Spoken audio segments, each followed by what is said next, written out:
After playing and finishing all the noteworthy games released so far in 2023, I noticed that the next 3 quarters of the year didn't have much to offer. This was before the barrage of events we had very recently. Final Fantasy XVI looks very promising, but I don't own a PS5, so that's off the table. So the only way I could satiate my boredom was to finally bite the bullet and subscribe to PlayStation Plus Extra. This is a service that, unlike the usual PS Plus, allows us access to over 400 games. And these aren't your average cookie cutter games. You've got amazing JRPGs like Neo The World Ends With You and Ys 8, some of the best fighters like Tekken 7 and Soul Calibur 6, and a ton of Souls and Souls-like games like Bloodborne and Code Vein. Every single Yakuza and Kingdom Hearts game is on here as well, and you can get all of this for a little over $40. But what if you're like me and you've already played every single one of these great games already? Is there even a point to subscribing to this service? In this video, I'm going to list in no particular order some of my favorite hidden gems that I found available on PlayStation Plus Extra that I believe are worth people's time. I won't be sharing every single one of them since I haven't finished some of them yet, so please let me know in the comments if you would enjoy a part 2. And subscribe for more gaming content just like this. Okay, so the first game I want to talk about is a little ninja stealth game called Aragami. In this game, you play as an undead assassin, Aragami, who's come to exact revenge on an army known as the Kaiho. Aragami can't fight directly and pretty much dies in a single hit, due to him being in a fragile state. What equals the playing field, however, is his ability to teleport to shadowy surfaces, making it very easy to sneak up on enemies. And if there aren't any shadows around, then no worries, you can actually create your own shadows to teleport to, given that you have enough mana, represented by the white streaks on your scarf. I really enjoy the innovation here, which removes the need for a heads-up display. Mana is regenerated when you hide in the shadows long enough, and quickly depleted if you stand near a light source. So, since you can't fight directly, the only way to carry out your revenge is by assassinating every single soldier one by one without the others taking notice. Or don't. Chapters can actually be cleared without killing a single enemy, and you're actually rewarded for doing so. There are 3 medals you can aim to collect in every chapter. 1 you get by killing every single soldier, 1 for taking the pacifist route and not killing anyone, and 1 for never being detected by anyone as you make your way through. These medals give the game a lot of replay value as you attempt to collect all of them again and again. I'd recommend trying to kill all soldiers on your first playthrough since that's probably what you're here for.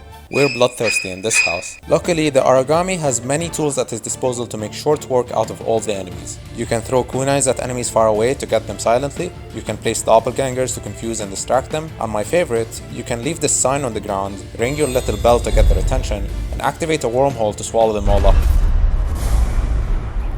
God damn, that's satisfying. Now, normally, this style of game wouldn't appeal to me.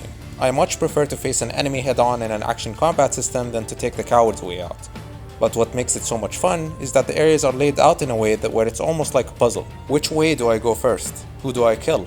How do I kill? You ask these questions to yourself constantly as you play, and successfully finding out your own way to clear an area is very satisfying, since these chapters are anything but linear. Now, this game does have DLC and a sequel which are not included in the PS Plus deal, so I can't speak much for their quality, but I do know that the base game was a lot of fun and definitely worth your time.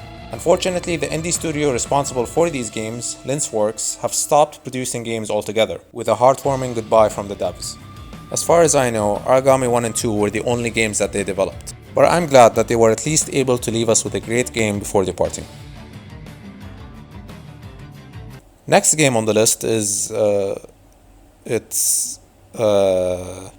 what fresh hell is this? Next game on the list is Chicken Police. Now, I'm sure that just by looking at the footage of this game, you can tell that this is some top-of-the-line stuff. Chicken Police is a point-and-click adventure-style game that places you in the boots of Santino Featherland, a washed-up old detective who gets caught up in a dangerous case during his last few months before retirement. Now, the more keen-eyed individuals watching probably noticed that all the characters in this game are anthropomorphic animals, and this fact plays into why this game is so interesting. While the typical film noir detective story presented here isn't all that unique, the world building is top-notch. The setting is the city of Clawville, where as per a historic event, animals of all kinds have agreed to live in harmony, including predators and prey. This introduces an interesting dynamic as some are against the whole notion of living in harmony, and the whole division of the Clawville Police Department specializes in predatory cases. Cannibalism is a common occurrence in Clawville, as even some restaurants serve the meat of other animals. Some, like Sunny, our protagonist, refuses to partake in the meat of other animals, while others see no issue in it. Racism is also a common occurrence. Species like insects are not treated equally as, say, a fox or a lion. Where are the insects anyway? And the reptiles? Did you ever think about that? Many times. I think they didn't fit the idyllic image, so they've been left out. Simple as that. That says a lot about this city. It says everything, Monty. There's even an entire insect ghetto called the Hive, where crime and prostitution are very frequent. Characters in this game even have their own lingo. You're going to hear the phrase "what the cluck" a lot throughout the game. It's just a really impressive world that the devs were able to create, and it's chocked full of little details you can examine. The game is also fully voice acted, and the voice acting is very well made. You're never taken out of the experience because of it, and everyone sounds exactly like you'd think they should sound. Howdy, pal. Gentlemen, how can I help you on this wonderful, chilly night? We're expected in the VIP lounge. My apologies, but I don't remember ever seeing you gentlemen here before. Now, there are some gameplay elements sprinkled in, such as questioning people and connecting evidence, but honestly, it's not the main selling point. The best part of this game, in my opinion, is the dynamic between our two main protagonists, Sonny and his partner, Marty McChicken, who is, honest to God, might be one of my favorite characters in fiction. I mean, just replace your average white-haired psychotic anime boy with white feathers instead, and that's who you get. God, that was a very dumb analogy. These two have the best kind of synergy, and they make the game a joy to get through. Eesh, like in the cave of the vampire bat in those horror movies. You're right. I think all of these are illegal. Or worse. Occult magic. Demonology. Perverse desire. Unholy dealings. Would you two shut the cluck up? The game is also not that long, and should take you around 10 hours to complete if you're doing everything. I would definitely recommend this to fans of visual novels who are looking for a fresh and unique experience. Idea Factory, the creators of the long-running Neptunia franchise, have a number of games available on Extra, including the fourth Neptunia game, which I think is a decent experience. These games already have a very dedicated fanbase, so they aren't what I'm recommending in this video. Idea Factory games that weren't Neptunia, however, were always lacking in quality. One of them was so bad that they had to remake it a few years later, and it's actually pretty good now. Another game also included in Extra is Omega Quintet, which I think had a lot of problems and I definitely don't recommend. Another is the two Death End Request games, which are also available. These were made to be horror games with very grotesque imagery, but I think they leaned too heavily into that they forgot to, actually make the game fun to play. The second game had even worse gameplay than the first. I don't know how you fucked that up, but that's what they did. But there is one Idea Factory game on psplus Extra that I think had a lot of potential, and I don't see enough people talking about. And that game is Dragon Star Varnir. Quick summary. In this game you play as a knight who is tasked to hunt down witches who are seen as a threat apparently, only for him to end up becoming a witch himself. Or a wizard. I don't know, they just call him a witch. This story can get dark at times, but it's never too edgy and grotesque like Death End Request. Those games go way over the line of decency. Witches in this world need to devour dragon meat on a daily basis in order to stop themselves from going mad. And this fact plays into the somewhat addictive progression system that this game offers. It takes inspiration from Digital Devil Saga of all things, one of the best RPGs on the PS2. The combat system is turn-based, but offers a unique twist where you can move characters between 3 different elevations that each offer different advantages.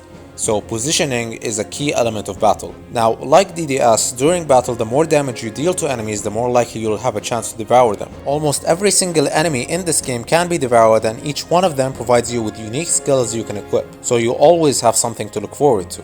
Team building can take up a lot of time to set up, which is annoying honestly, but it's not too bad if you play in shorter sessions. I was also pleasantly surprised to see that the composer was Motoi Sakuraba, who I'm a big fan of. He composed games like the Tales of series, Star Ocean, and Dark Souls. One cool thing I noticed when playing was that, hold up a second, these characters don't look like they belong in the same game. It's almost like I recognize each one of these art styles. That's right, the game's art is a collaborative work between previous Compile Heart artists. It's a bit daunting at first, but you'll get used to it. Now, it's not all good, unfortunately. There's a lot of the usual Idea Factory jank and budget cuts that come with this. The overworld movement, for one, is still stiff as hell, and voice acting is very minimal. Like, seriously, this is the least amount of voice acting in a game with voice acting to date. Sometimes, in crucial moments of the plot, the game has voice acting, but whoops, not enough budget. So they do this magic trick where the screen fades to black and the voice acting is gone. Abracadabra. Even with its jank, Dragon Star Varnir is still a game I would say is worth your time. If you're a fan of such games and were burnt out of the trash that came before it like I was, this one might just change that. For this entry, there are actually two very similar games that I think are worth your time. Both of them are roguelikes featuring a bunch of guns and are hard as hell. Like really hard. So hard I haven't actually finished either of them yet. These two games are Enter the Gungeon and Fury Unleashed. The one I actually want to shine light on is the latter, since I slightly preferred it over Gungeon, and I think that Gungeon isn't really all that hidden anymore after Donkey's review, which by the way I think perfectly showcases why it's so much fun. So if you're actually interested in Gungeon, then I highly recommend watching his video.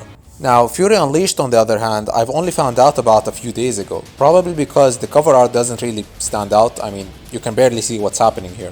Of course, the main draw of any roguelike game is that incredibly addicting gameplay loop of try to win, eventually die, upgrading your gear, then trying again. There's also a shit ton of unlockables here, including a variety of different weapons, enemies, and cosmetics that keeps you wanting to play more and more. What makes this game stand out in a sea of roguelikes in my opinion is the emphasis on speed. The game doesn't just want you to succeed, it wants you to do so as fast as possible. What makes you do so is the combo counter, which increases every time you kill an enemy but slowly depletes over time. The higher the counter, the more rewards you get, and even the music gets louder the higher it is, encouraging you to do better. And can anyone even hear me anymore? And there you go, hidden gems on psplus that I think are worth your time. If you've already played any of these games, please let me know your thoughts on them in the comments below, and consider subscribing if you're interested in gaming content just like this. Thanks again for watching.